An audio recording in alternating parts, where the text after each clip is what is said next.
이 시간 자리에서 일어나셔서 하나님의 말씀을 함께 보시겠습니다. 누가복음 17장 11절에서 19절까지 말씀 한 절씩 교독하도록 하겠습니다. 그분께서 예루살렘으로 가실 때 사마리아와 갈릴리의 한가운데로 지나가시니라.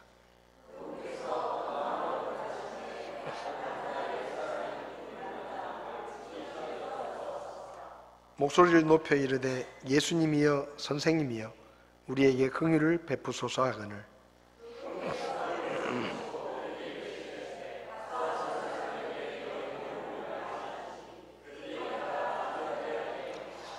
그들 중에 한 사람이 자기가 낳은 것을 보고 돌아와 큰 소리로 하나님께 영광을 돌리며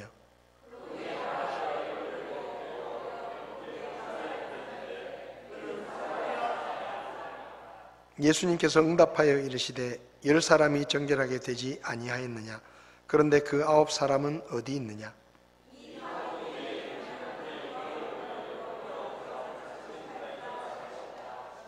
그에게 이르시되 일어나 내 길로 가라. 내 믿음이 너를 온전하게 하였느니라 하시니라. 아멘. 기도하시겠습니다.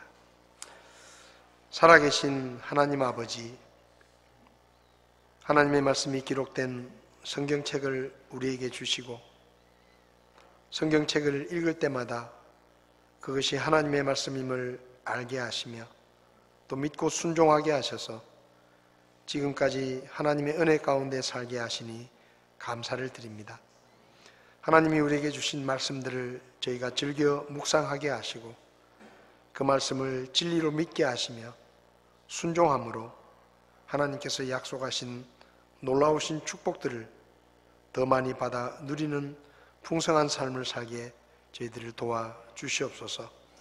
오늘도 주의 말씀을 저에게 가르쳐 주시옵소서. 우리 안에 계신 성령님께서 이 말씀을 깨닫게 하시고 각 사람의 마음속에 교훈을 주셔서 우리가 한 주간 동안 믿음으로 살아갈 수 있도록 저희들을 도와 주시기를 원합니다. 부족한 종을 주님께서 써주시기 원하며 예수님의 이름으로 기도했습니다. 아멘. 네, 자리에 앉으시겠습니다. 성경을 보면 사랑이라는 단어가 782회 나온다고 합니다. 믿음이라는 단어는 521번 이렇게 나오는데 사실 믿음이라는 말은 우리가 흔히 사용하는 말이지만 믿음이 뭐냐라고 물으면 이렇게 정의를 내리기가 그렇게 쉽지 않습니다. 히브리서 11장 1절을 보면 믿음에 대해서 성경은 이렇게 정의합니다. 이제 믿음은 바라는 것들의 실체요 보이지 않는 것들의 증거다. 그러니까 믿음은 바라는 것들의 실체다. 그리고 보이지 않는 것들의 증거다. 쉬운 성경을 보면 믿음은 우리가 바라는 것들에 대해서 확신하는 것입니다. 또한 보이지는 않지만 그것이 사실임을 아는 것입니다. 그렇게 번역을 해놓았고 현대어 성경을 보면 믿음은 무엇입니까? 믿음은 우리가 바라는 것이 반드시 이루어진다는 확신을 갖는 게 아니겠습니까? 또한 아직 눈앞에 보이지 않는 미래의 일일지라도 우리가 기대하는 것이 반드시 우리를 기다리고 있다는 것을 의심하지 않는 게 아닙니까? 그러니까 믿음이라는 것은 지금은 우리에게 없지만 우리가 바라는 것이 반드시 이루어진다. 그런 확신. 또 지금은 눈에 보이지 않지만 우리 마음속에 기대하는 것이 언젠가는 반드시 이루어질 것이라고 믿는 것이 믿음이다 라는 뜻입니다. 오늘날 많은 사람들이 하나님을 믿는다라고 말합니다. 근데 믿는다고 말하지만 믿음에서 가장 중요한 기대하는 것, 내가 믿는 것이 그대로 이루어질 것이라는 그런 기대를 가지고 믿음 생활을 하는 사람은 그렇게 많지 않은 것 같아요. 예를 들면 기도를 할 때도 기도를 하고 있지만 내가 기도하는 것을 정말로 하나님께서 이루어 주실 것이다 라는 마음속에 기대를 가지고 기도하는 사람들이 그다지 많지 않은 것 같다. 기도하지만 기도가 끝나고 나면 그래, 내가 기도한다고 뭐가 그렇게 달라지겠어? 이런 마음을 갖는 것이죠. 하나님을 믿는다라고 말하지만 하나님에 대한 별다른 기대 없이 그저 습관적으로, 그저 형식적으로 늘 교회를 갔으니까, 예배를 드리러 갔으니까, 늘 기도를 해왔으니까 별다른 기대 없이 교회에 나오고 예배를 드리러 나오고 기도하는 그런 사람들이 많습니다.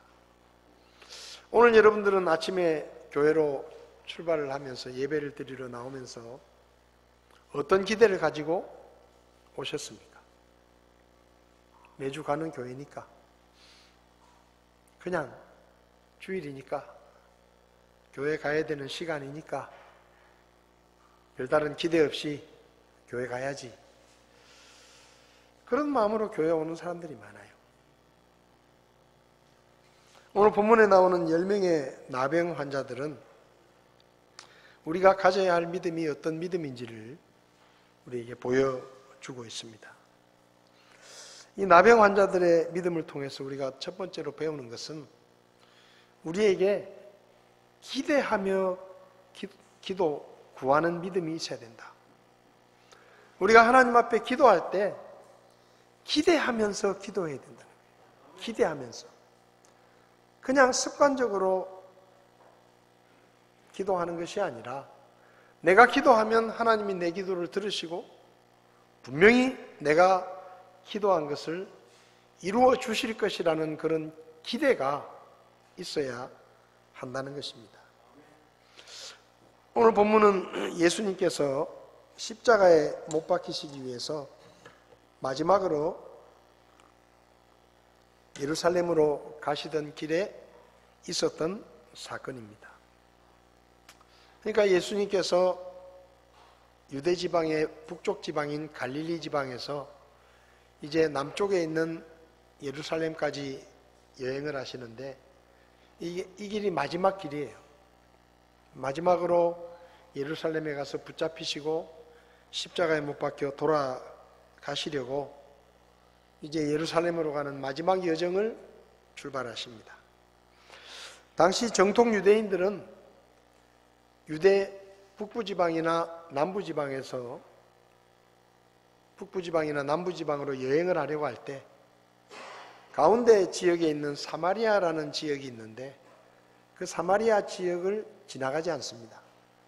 왜냐하면 그 사마리아에 살고 있는 유대인들은 정통 유대인이 아니라 북왕국 이스라엘이 멸망하고 아시리아 사람들이 유대 땅으로 들어와 살면서 섞여 지내면서 아시리아 사람들과 결혼을 하고 이렇게 혼혈이 되어 있는 그런 유대인들이 사마리아 지역에 살았는데 정통 유대인들은 그 피가 섞여 있는 유대인들을 유대인으로 인정하지 않고 이방인보다 더 못한 사람들로 여겼습니다. 그래서 그 사람들을 만나거나 그 사람들과 상종하는 것을 아주 쉽게 말하면 불결하게 여겼기 때문에 그 사마리아 지방을 지나가지 않습니다. 그래서 남쪽이나 북쪽에서 다른 유대 지방으로 갈 일이 생기면 일부러 그 사마리아 지방을 지나서 쭉 요단강 쪽으로 내려와서 사마리아 지방을 지나지 않는 먼 길로 돌아오더라도 그 길로 왕래를 했습니다. 그런데 예수님은 정통 유대인이시면서도 가끔 일부러 사마리아 지방으로 들어가셨어요. 그러니까 유대인들이 가지 않는 길을 가셨습니다. 왜냐하면 사마리아 사람들 중에도 구원받아야 될 사람들이 있었기 때문에 예수님은 일부러 사마리아 지방으로 들어가셔서 그들에게 복음을 전하셨습니다. 요한복음 4장을 보면 사마리아의 수가라는 우물가에서 한낮에 물을 기르러 온 사마리아 여인을 구원하시고 그 여인을 통해서 사마리아 지역의 많은 사람들이 예수님을 믿게 되었다라는 내용이 기록되어 있습니다. 근데 지금은 좀 상황이 달라요. 지금은 예수님이 십자가에 죽으러 예루살렘으로 가십니다. 마지막 여행이에요. 근데 예수님은 이때도 사마리아 지방을 가지 않으시고 빙 둘러서 가는 길을 택하지 않으시고 사마리아 지방이 아주 가까운 사마리아와 그리고 유대인들이 사는 그 지역이 걸쳐 있는 이를테면 경계 지역으로 지나가십니다. 정통 유대인들은 이렇게 가지 않아요. 멀리 요단강을 끼고 남부지방으로 내려가는데 예수님은 지금 십자가를 지러 마지막으로 정말 괴로운 마음으로 예루살렘으로 가시면서도 사마리아 지역 경계지방을 지나가십니다. 왜 예수님께서 그분의 마지막 여정에 사마리아와 경계선에 있는 그 지방을 지나가셨을까? 오늘 본문을 보면 10명의 나병 환자들이 나옵니다. 이 사람들은 이 지역의 특징상 사마리아와 유대인들이 사는 지역의 경계 지역이었기 때문에 이 나병 환자들 중에는 일부는 사마리아 사람도 있고 정통 유대인도 섞여 있는 이런 무리들이었습니다. 12절을 보면 그분께서 어떤 마을로 들어가시며 나병 환자 10사람이 그분을 만나 멀찍이 떨어져 서서 외쳤다라고 기록되어 있습니다.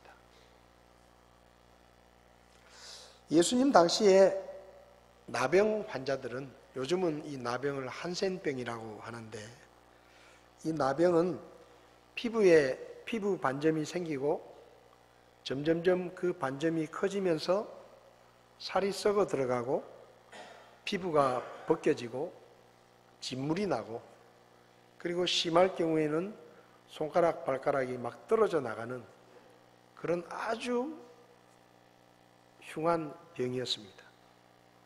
그리고 더 심해지면 몸이 마비가 돼가지고 움직이는 것도 쉽지 않은 그런 정도까지 되는 병이었습니다. 지금도 이 나병은 고통스러운 병이지만 예수님 당시에는 불치의 병이었습니다.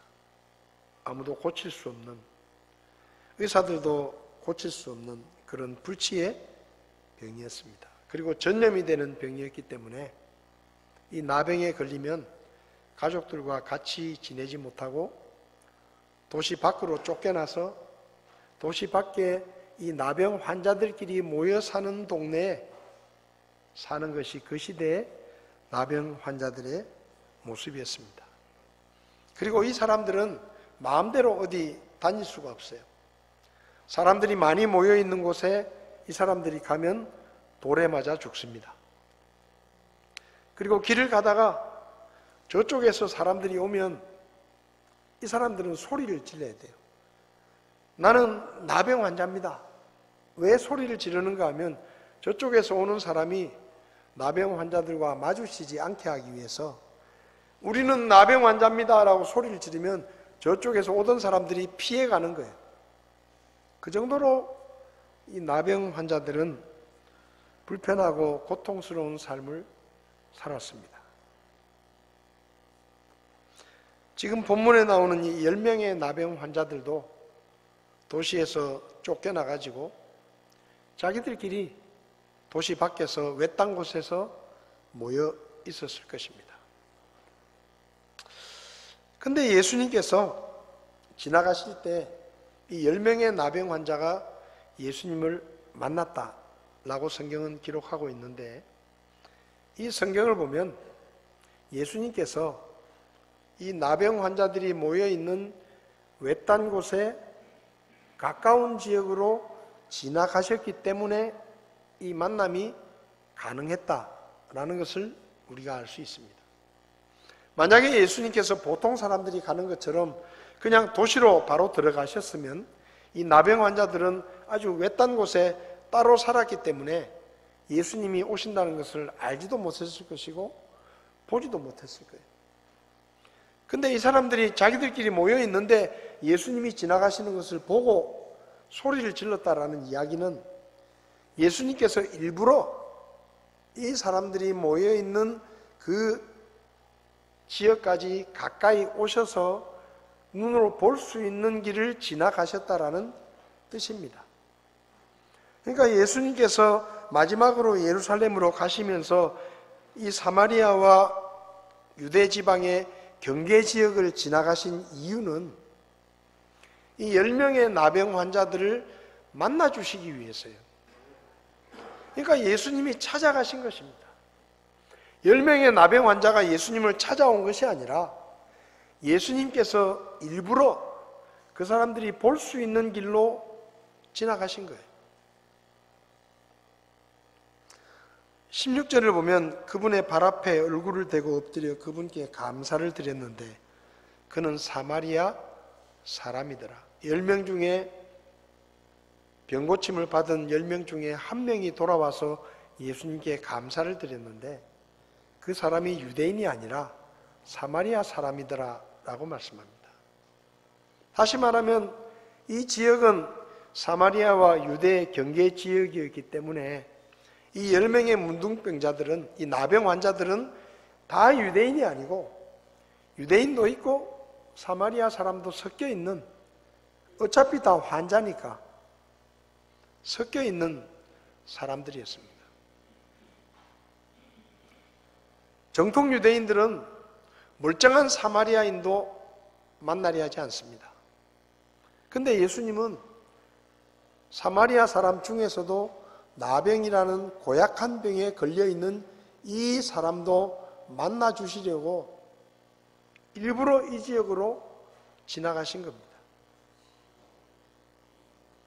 13절을 보면 이 10명의 나병 환자들이 모여 있다가 저기 멀리서 예수님 일행이 지나가시는 것을 보고 소리를 지릅니다.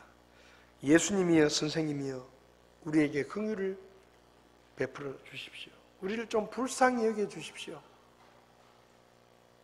다시 말하면 예수님 우리 병을 좀 고쳐 주십시오 라고 고함을 치고 있는 거예요. 여러분, 이 나병 환자들은 지금까지 어떻게든 그 병을 고쳐보려고 애를 썼을 것입니다. 좋은 약이 있다고 하면 사다가 먹었을 것이고, 어디 온천에 좋은 물이 있다고 하면 거기 가서 씻어 보았을 것입니다. 용한 의원이 있다고 하면 찾아가서 병을 고쳐달라고 했을 것입니다. 근데 지금까지 아무도 그 병을 고치지 못했어요. 의사들도 고치지 못했어요. 근데 그러던 차에 예수님 일행이 지나가시는 겁니다. 이 사람들도 귀가 있으니까 소문을 들었겠죠. 예수님이란 분이 있는데 그분은 나병 환자를 고치기도 하고 안진뱅이를 일으키시기도 하고 못 고치는 병이 없으시다 하더라. 근데 그 소문의 주인공인 예수님이 자기들 눈앞을 지금 지나가고 계시는 겁니다. 그러니까 이 사람들은 소리를 지르기 시작하는 거예요. 예수님, 그냥 가지 마시고 우리를 좀 고쳐주십시오 라고 소리를 지르는 겁니다. 왜 소리를 지르느냐? 기대 때문에, 기대. 저분이라면, 어쩌면 저분이라면 우리 병을 고쳐주실지도 모른다. 의사들도 못 고치고 지금까지 온갖 방법으로 동원을 해서 이 병을 고쳐보려고 애를 썼지만 아무도 고치지 못했지만 어쩌면 저분이라면 우리 병을 고쳐주실 수도 있다 라는 그런 기대, 그 기대가 이 사람들로 하여금 소리 지르게 만든 것입니다.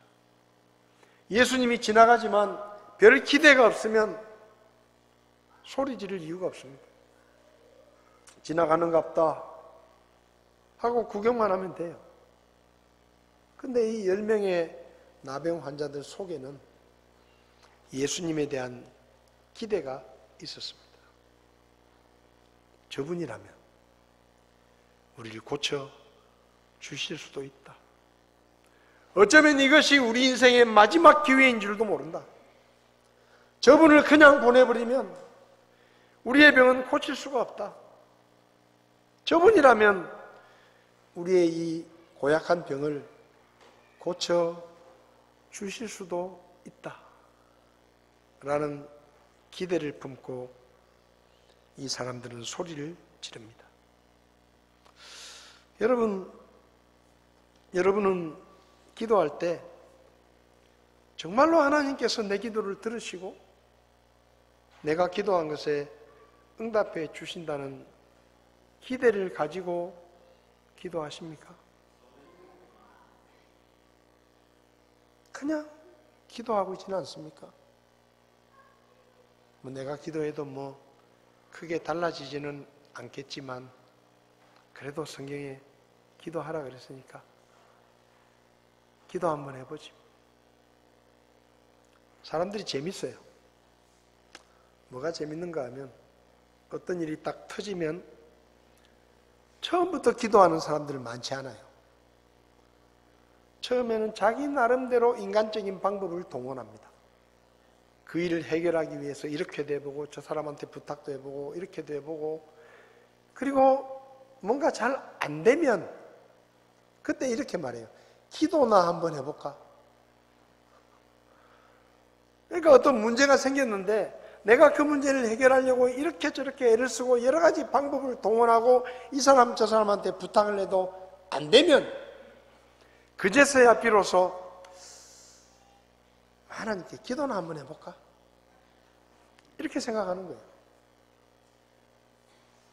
야, 걱정하지 말고 기도나 한번 해봐라. 이렇게 말해요. 근데 그 말은 뭔지 아세요? 기도나 한번 해봐라. 하나님이 들어주실지 안 들어주실지 모르지만 기도나 한번 해봐라. 잘 안 되는데 기도나 한번 해볼까?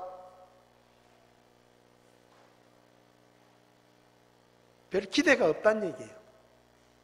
기도는 해보지만 내 마음속에 별 기대가 없다는 이야기입니다. 그러니까 우리의 삶에 너무나 많은 일들 속에서 기도는 우리의 제일 마지막 선택이 되는 거예요. 어떤 일이 터지면 제일 먼저 하나님 앞에 기도하고 제일 먼저 하나님 앞에 구해야 되는데 할 거 다 해보고 전화번호 다 뒤져보고 이 사람 저 사람한테 부탁해보고 안 될 때 마지막으로 기도는 한번 해보지. 그렇게 하는 사람들이 많다는 거예요. 어느 시골 마을에 심한 가뭄이 들었습니다. 오랫동안 비가 오지 않아서 땅이 마르고 다 갈라지고 먹을 물까지도 부족하게 되었습니다. 마을 사람들이 모여서 회의를 했습니다. 야, 이거 어떡할 거냐? 앞으로 더 비가 오지 않으면 우리 마을은 사람들이 살 수 없다. 다 떠나야 된다. 그때 한 사람이 우리 하나님께 기도합시다. 비를 내려달라고 우리 같이 기도합시다. 그렇게 이야기를 해가지고 며칠 날 몇 시에 교회에 모입시다. 그래서 모였어요. 그리고 4시간 동안 열심히 기도를 했습니다. 하나님, 비를 내려주십시오. 비가 더 오지 않으면 우리는 살 수가 없습니다. 하나님, 비를 내려주십시오. 4시간 동안 간절히 기도했습니다. 근데 기도회가 끝날 무렵에 예배당 지붕에 뭐가 툭툭 떨어지는 소리가 나는 거예요. 그리고는 그 뚝뚝 떨어지는 소리가 두두두두 바뀌더니 밖에 세찬 소나기가 오기 시작했습니다. 엄청난 비가 내리기 시작했어요. 사람들은 예배당 안에서 하나님이 우리를 기도를 들어주셨다면서 서로 얼싸안고 기뻐하고 박수를 쳤습니다. 그리고는 예배당 문 앞에 현관에 나왔습니다. 근데 비가 어마어마하게 오는 거예요. 근데 아무도 우산이 없어요. 그래서 나가질 못하는 거예요. 비가 너무 많이 오니까. 그때 한 어린 소녀가 우산을 쫙 펴더니 집에 가려고 예배당 밖을 나갑니다. 어른들이 물었어요. 야, 너는 비가 올 줄 어떻게 알고 우산을 갖고 왔냐? 그러니까 그 여자아이가 대답하는 말이, 우리 하나님 앞에 비를 내려달라고 기도하러 모인 거 아니에요? 우리가 기도하면 하나님이 비를 내려주실 텐데 우산은 당연히 가지고 와야죠. 우산 안 가져오셨어요? 이 아이가 이렇게 묻는 겁니다.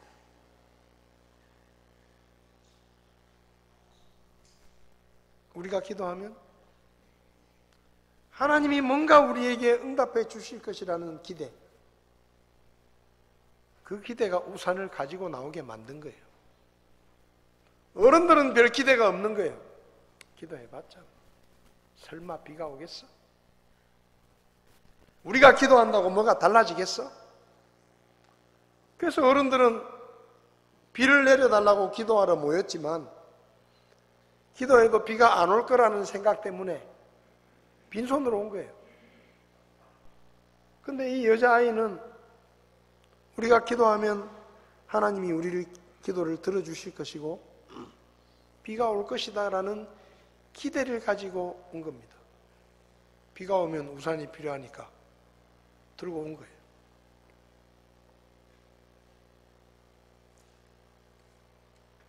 우리 모습은 어떤 모습일까요?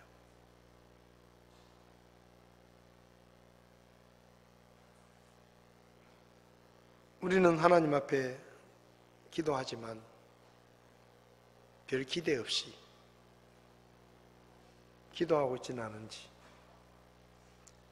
비를 내려달라고 모여서 울부짖고 소리를 지르고 큰 소리로 기도하지만 정작 그 마음속에 내가 기도하면 하나님이 정말로 비를 내려주실 것이다라는 별 기대 없이 그저 기도나 한번 해볼까? 뭐가 별로 달라지지 않겠지만 그래도 아쉬우니까 마지막으로 기도라도 한번 해볼까? 그런 마음으로 우리가 기도하고 있는 건 아닌지.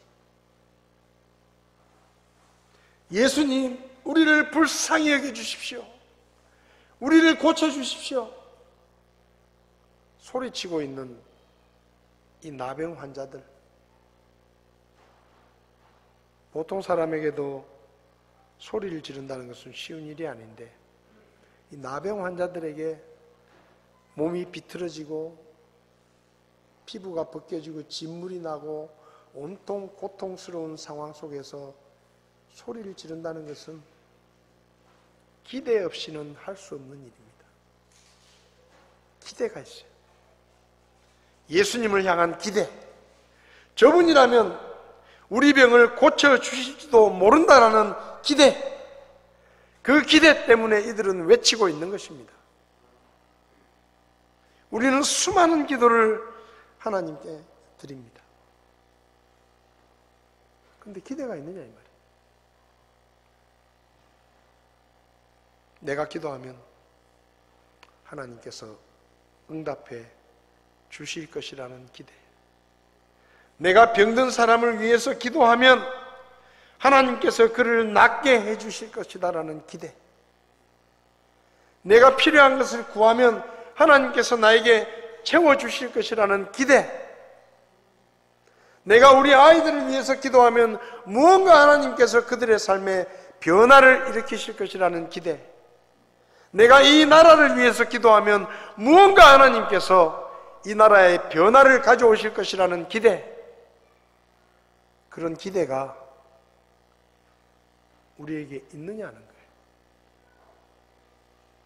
내 가정을 위해 기도하고, 내 사업을 위해 기도하고, 내가 누군가를 위해서 기도하면 하나님께서 우리가 알지 못하는 놀라운 일을 행하실 수도 있다는 기대. 그 기대가 없으면 우리의 기도는 그냥 아무것도 아닙니다. 아무것도 아니에요. 그냥 넋두리예요. 아유, 하나님 힘들어 죽겠어요. 하소연이 아무것도 받지 못해요. 마가복음 11장 24절에 그러므로 내가 너희에게 이르노니 너희가 기도할 때 무엇을 원하든지 너희가 그것들을 받는 줄로 믿으라. 그리하면 너희가 그것들을 받으리라. 기도해라. 그냥 기도하지 말고 기대하면서 기도해라. 아이가 부모에게 용돈을 받으러 옵니다. 아빠, 10만 원만 용돈 좀 주세요. 안 주실지도 모르지만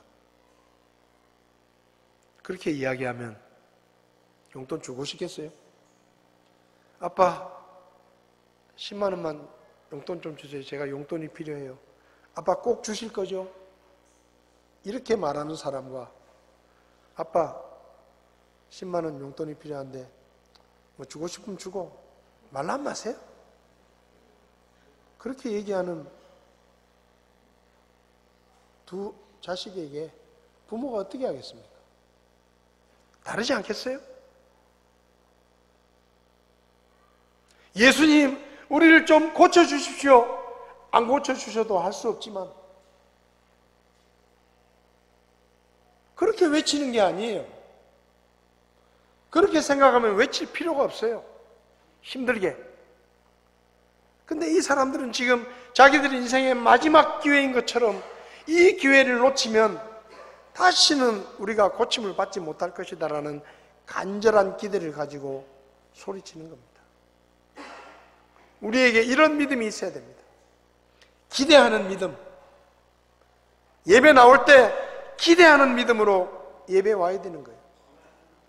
별 생각 없이 그냥 아무 생각 없이 그렇게 오지 마세요. 무언가 하나님께서 나에게 말씀을 하실 것이고 내가 오늘 예배를 통해서 무언가 내 기도에 응답을 받게 될 것이고 내 삶에 해답을 얻게 될 것이라는 기대를 가지고 교회에 오셔야 되는 거예요.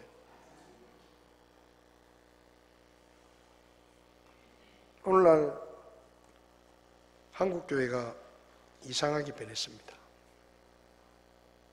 예전에는 그래도 주일 아침에 100명이 나오면 주일에 밤 예배를 했어요.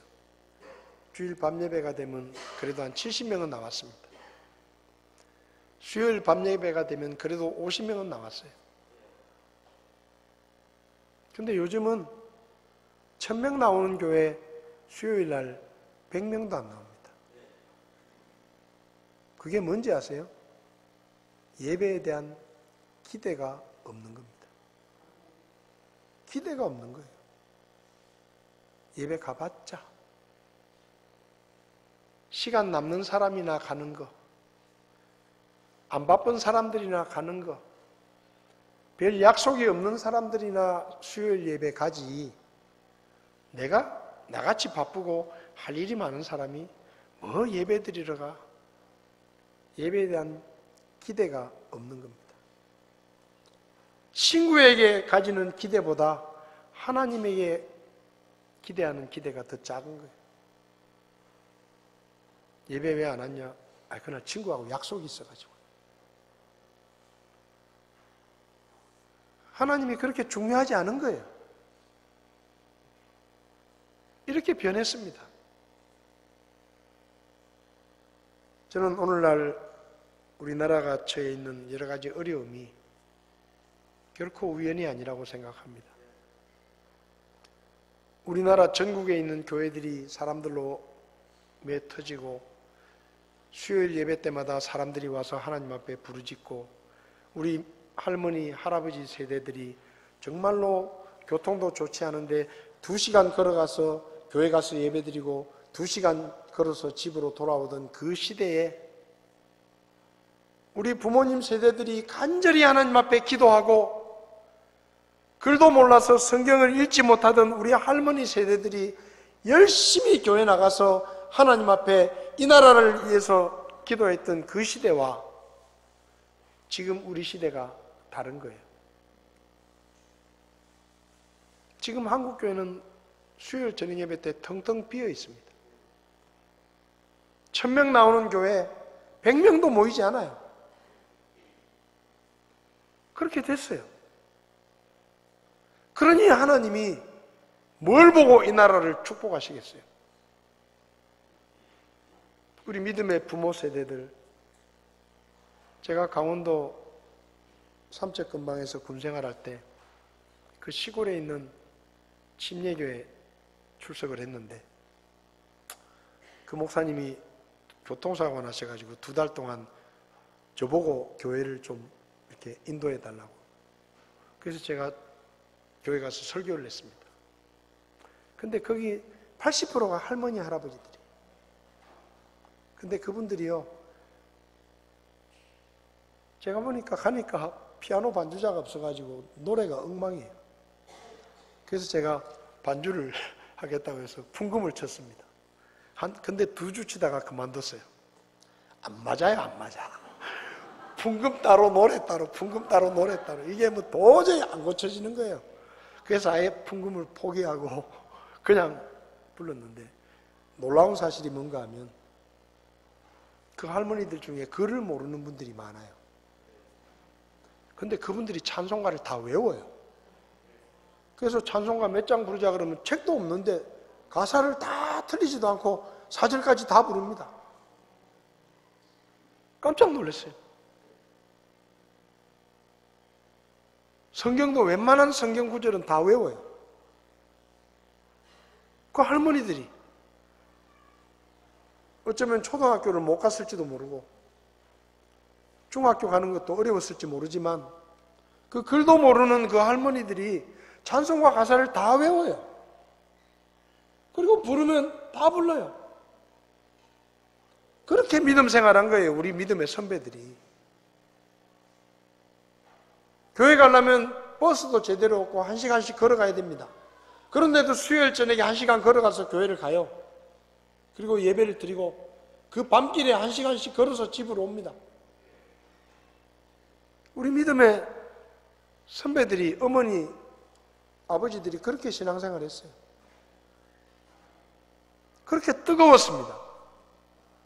그러니 하나님께서 이 나라를 축복하신 거예요. 우리나라의 경제적인 발전을 보고 전 세계가 한강의 기적이라고 말합니다. 한강의 기적 아니에요. 믿음의 기적이에요. 우리 믿음의 선배들이 부르짖고 간절히 하나님 앞에 기도하고 열심히 예배드리고 그래서 이만큼 살게 된 거예요. 근데 지금 어떻습니까? 어떻게 들으실지 모르지만 차별금지법 반대하는 것보다 예배드리러 나오는 게 더 중요해요.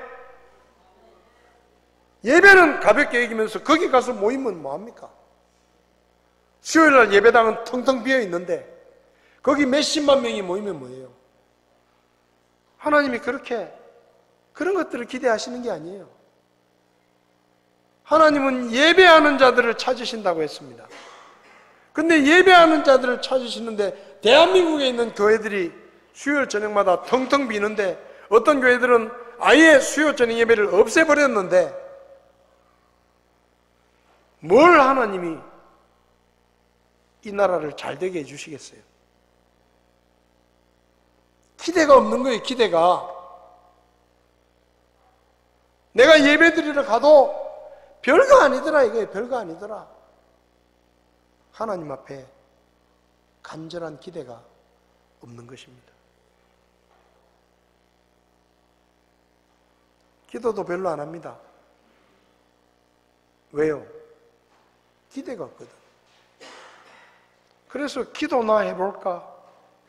이것저것 다 해보고 안 되면 재미삼아 마지막으로 기도나 한번 해볼까?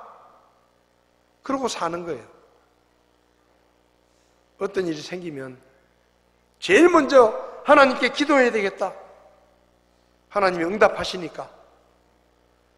그렇게 기도해야 되는데 하다 안 되면 기도나 한번 해보자 하고 기도하는 거예요.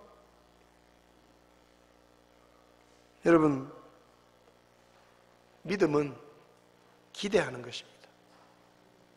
하나님을 기대하는 거예요.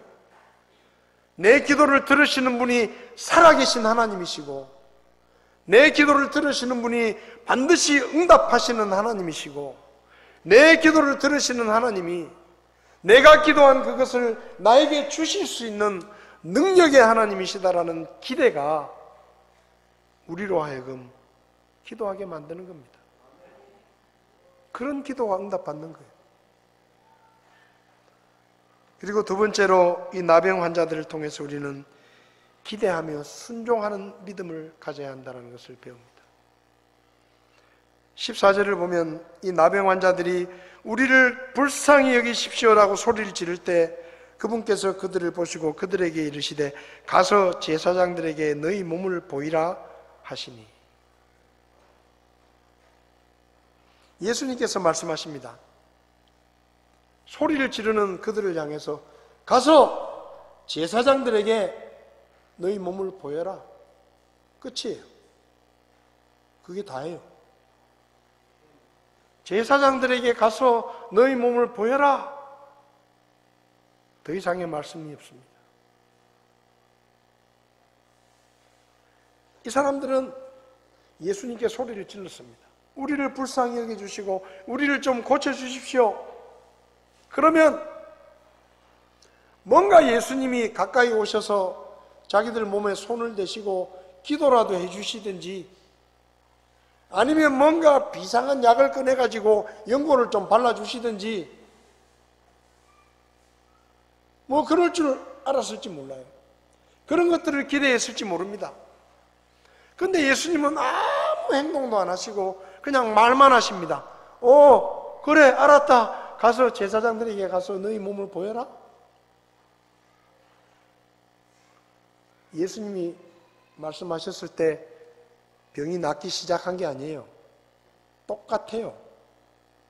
진물은 그대로 나고 있고 피부는 여전히 상처가 나 있고 아무것도 병이 나을 만한 조짐이 없습니다. 달라진 건 예수님이 말 한마디 했다는 것뿐이에요. 대제사장들에게 가서 너희 몸을 보여라. 끝이에요.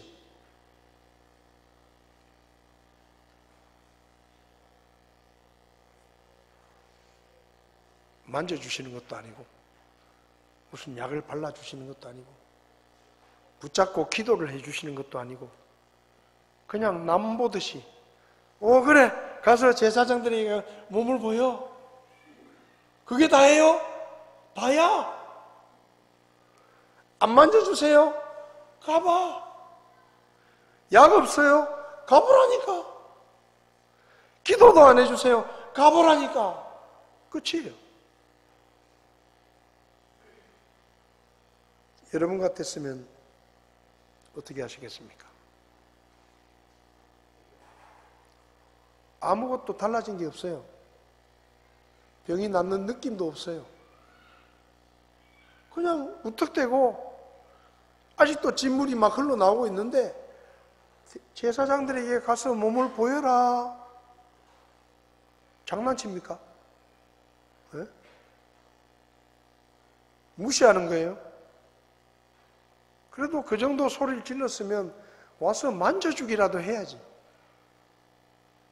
가까이 와서 뭐 기도라도 해주시든지 뭐라도 뭔가 해주셔야지. 말뿐이에요.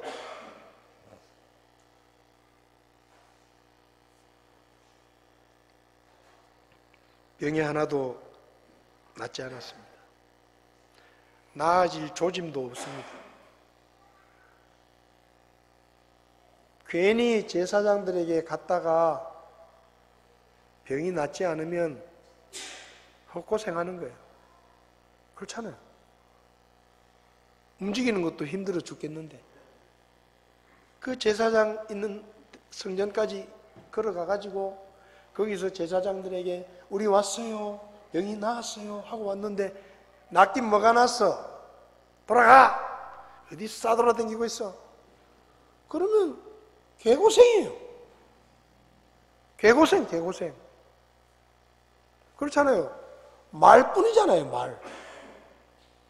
근데 이 10명의 나병 환자들이 어떻게 하느냐? 14절을 보면 그분께서 그들을 보시고 그들에게 이르시되 가서 제사장들에게 너희 몸을 보이라 하시니 그들이 가다가 정결하게 되니라.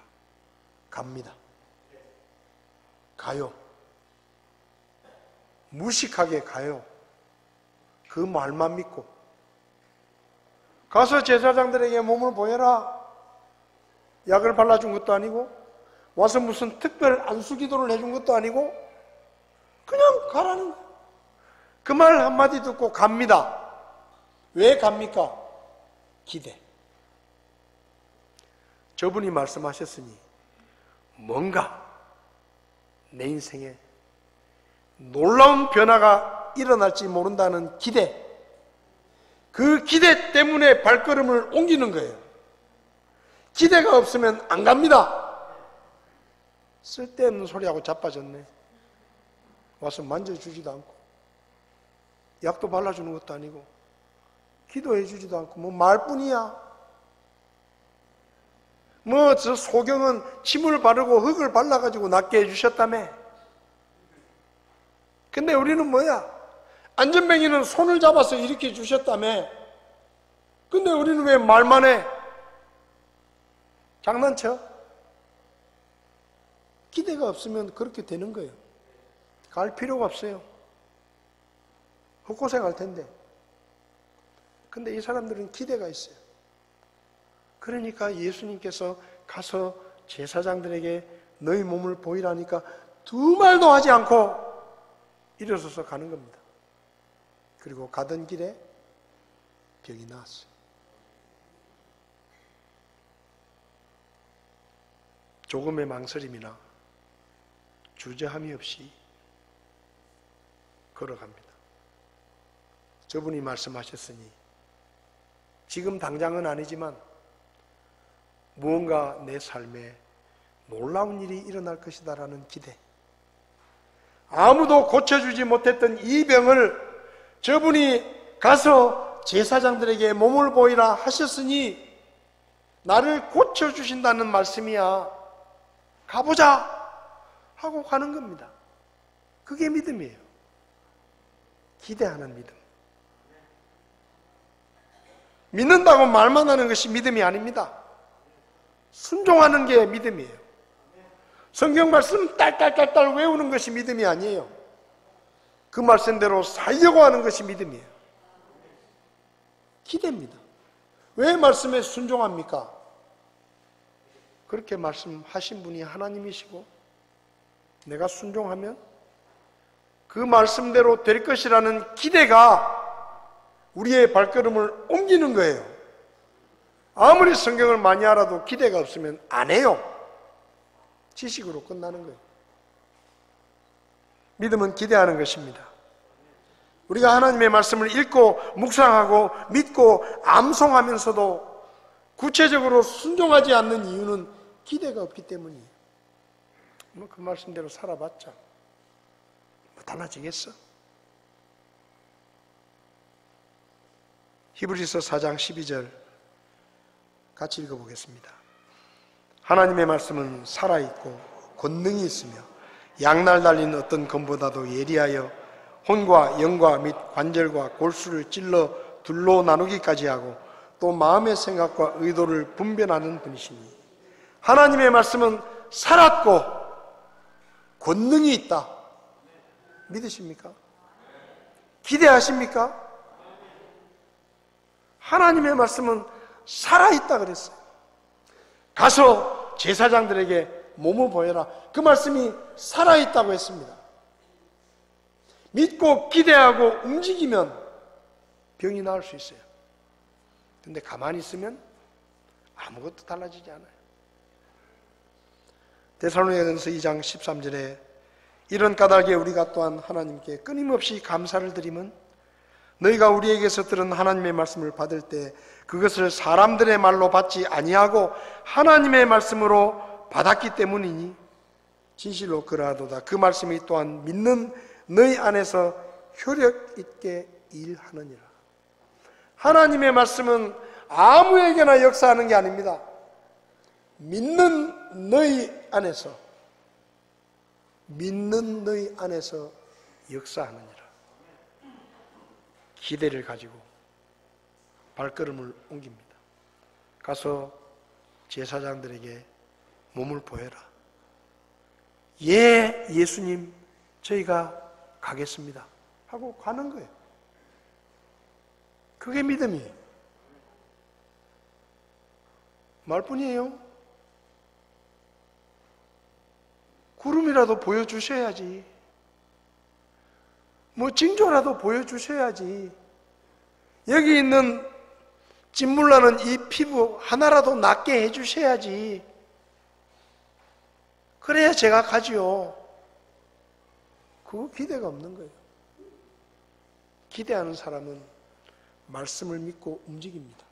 순종하는 거예요. 여기 적힌 말씀이 하나님의 말씀이라고 믿으면 그 사람은 반드시 이 말씀대로 순종하게 됩니다. 글씨가 아니에요. 책에 적힌 검은 글씨가 아니에요. 살아있는 말씀이에요. 믿는 사람은 기대하게 되고 기대하는 사람은 움직이는 겁니다. 하나님이 우리 기도를 들으십니다. 응답하십니다. 기대하셔도 좋습니다. 개봉박두. 기대하는 사람에게 하나님이 보이시는 거예요. 기대하고 순종하는 사람에게 가던 길에 병고침이 있는 겁니다. 우리의 순종이 하나님의 말씀의 능력을 경험하게 하는 거예요. 우리도 본문에 나오는 이 환자들처럼 기대하며 기도할 수 있기를 바랍니다. 기대하며 순종할 수 있기를 바랍니다.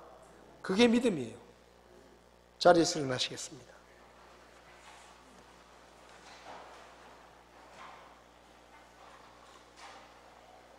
찬송가 546장. 주님 약속하신 말씀 위에서 영원토록 주를 찬송하리라. 소리 높여 주께 영광 돌리며 약속 믿고 굳게 서리라. 굳게 서리 굳게 서리. 영원하신 말씀 위에 굳게 서리 굳게 서리. 그 말씀 위에 굳게 서리라. 여러분, 하나님을 기대하시기 바랍니다. 하나님은 살아계신 하나님이십니다. 우리 기도를 그분이 들으십니다. 그리고 응답하십니다.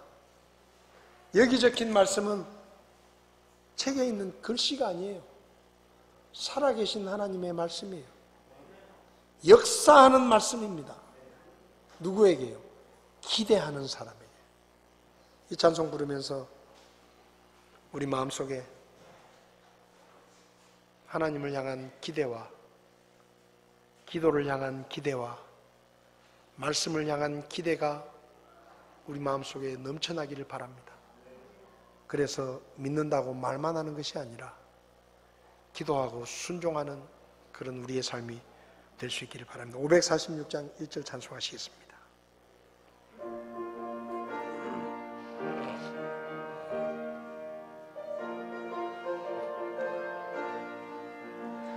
주님 약속하신 말씀 위에서 영원토록 주를 찬송하리라.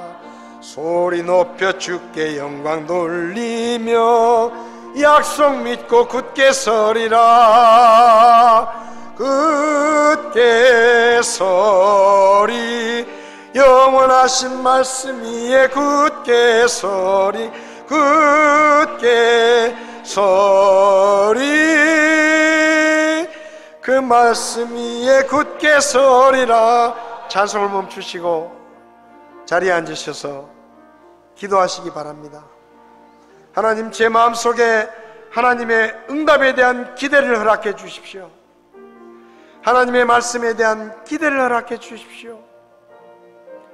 제 믿음이 그저 말로만, 입으로만 말하는 믿음이 아니라 기대하고 기도하는 믿음이 되게 하시고, 기대하며 순종하는 믿음이 되게 하셔서 이 나병 환자들이 경험했던 이 놀라운 기적이 오늘 나의 삶에, 우리의 가정에, 우리의 교회에 이 놀라운 기적들이 일어나는 믿음의 삶이 되도록 저희들을 도와주시옵소서. 우리의 믿음이 그저 입술에만 머물러 있는 믿음이 아니라 우리의 발을 움직이게 하고 우리의 손을 움직이게 하고 주의 말씀에 순종하게 하는 믿음이기를 원합니다.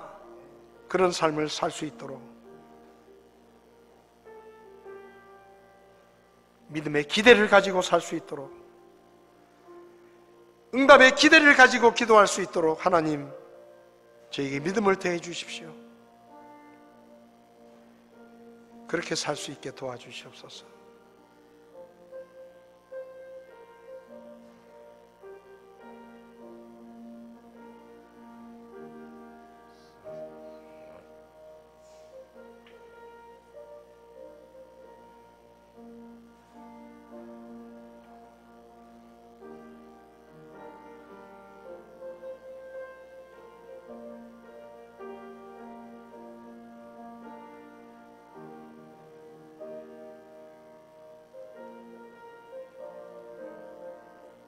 지금도 살아 계셔서 우리의 기도를 들으시고 말씀대로 역사하시는 하나님 아버지,